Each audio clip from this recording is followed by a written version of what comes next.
Chapter 17. At the factory, Lisa decided it was time to include Mr. Dimble and Mrs. McRae in her other life, and she asked if she could work a shorter shift, with a cut in pay, of course, to allow extra time to practice. She showed them the newspaper clipping with its impressive Royal Academy logo and told them of her plans to apply for an audition. My, that's very posh, Mr. Dimble said, somewhat skeptical. Have a heart, Raymond. You've let other people have shorter shifts before. I've seen you. Why not let her off to practice the piano? Interjected Mrs. McRae. Mr. Dimble shook his head as though it were way beyond his understanding. 3 o'clock it is, then, but no slacking off before then, my girl. Thank you so much, Lisa called after him as he headed down the line to intercept a cartload of fabric. After work, Lisa went straight to the Royal Academy of Music, where a polite secretary turned to reach for a packet of papers, handing the mimeograph sheets to Lisa. The deadline for the application is next Friday. Please fill out your choices of repertoire and bring them completed form back to us. As she walked out, Lisa studied the young men and women who were rushing by her. She heard snatches of their conversations, which included words such as art and soul and beauty. It was all too wonderful. Arriving home, Lisa ran to find Hans. I've got the application. Come sit with me so we can go over it. They got right to work, Hans sitting cross-legged on the sofa as Lisa read. Applicants are advised to carefully select repertoire to display to best advantage the full range of their capabilities. This is so fantastic, he said, and interrupting her, as excited as if it were his own auditions. All the repertoire must be performed by memory, she continued. Well, of course. That's obvious, Hans echoed. Now, what are you going to play? Lisa continued reading. The applicant will be required to perform a work from each of the major stylistic periods in classical literature. First, Bach. Choose a prelude or a fugue from the well-tempered clavier. Lisa thought for a second, then shouted, The D minor! Not a bad idea, Hans agreed. All right, next. A sonata by Beethoven, she read. I could do the 32 variations. It said sonata, Hans corrected her. Oh, I did the early A major when I was in Vienna, she offered, and hummed the opening phrase. Not strong enough. Don't forget the competition is going to be tough. You have to amaze them. What about the pathétique? I only just started. Then, do you know the Waldstein? Heavens no! I'd rather do the pathétique. The pathétique it is, then, Hans said firmly.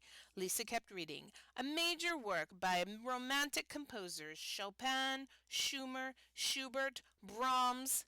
That's simple. I'll do the Chopin Nocturne, the one that you like. Not substantial enough. But I'm really good at it, Lisa said defiantly. Not possible. Hans lost himself in thought for a moment. I know just the piece. It was written for you. He got up, felt his way to the Victrola, and turned it on to warm it up.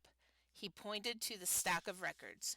Find me the Rubinstein record. I want you to hear Chopin's Ballad in G minor. Obediently she found it, guided the needle into place, then lay back on the sofa and listened to the heart-breaking and passionate ballad. It's everything that you are, Lisa. You must play it, Hans commanded. They listened to the Rubinstein furiously attack the difficult and thunderous chords of the coda. Do you think I can do that? Lisa's eyes were wide with amazement. Hans looked momentarily worried. I forgot about the coda. Do you think it's too difficult? The very words, too difficult, sparked Lisa's competitive spirit. Wasn't she Lisa Jura, the prodigy of Franzen Bruckenstrasse? The one who had made all the neighbors proud? What would Mamma say if she missed her chance because a piece was too difficult. She listened to the roiling passion in Rubinstein's notes, nodded to herself, and simply said, "Yes, this is the piece." Lisa went about learning the notes in a methodical way. Day by day, she started getting the feel of the Chopin and Beethoven pieces into her head. Her favorite break from practicing came after dinner, when she, Aaron, Gunther, and Hans got their turn at the record player. Mrs. Cohen had imposed strict rationing of Victrola time after fights had broken out about their choice of music. Johnny's favorite record was Glenn Miller. After working his 24-hour shift at the fire station, he cherished his 24 hours off at the hostel, when he would wait for the trombone solo and lift his head for a few minutes from the papers in front of him. The rest of the time he scribbled endlessly in his notebooks. Occasionally he showed his poems to Lisa, who thought them deeply evocative.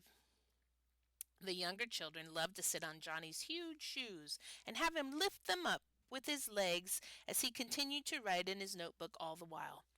Ever since Lisa had said how much she liked his poems, he had become more accepted by her friends.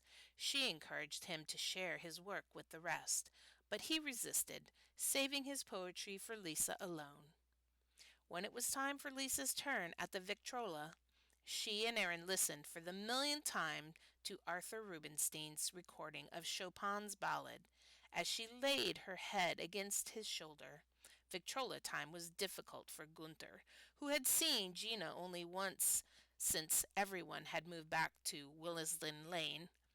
If they were lucky, there would be no air raid siren, and they could spend a magical 30 minutes floating in the beauty of music. Lisa listened carefully, but listening to a recording wasn't the same as having a teacher. If only Professor Isles could be here to help, she thought.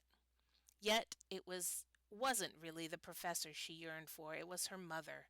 Some nights she would put her head on the keyboard and cry, "Mamma, why can't you be here to help me?"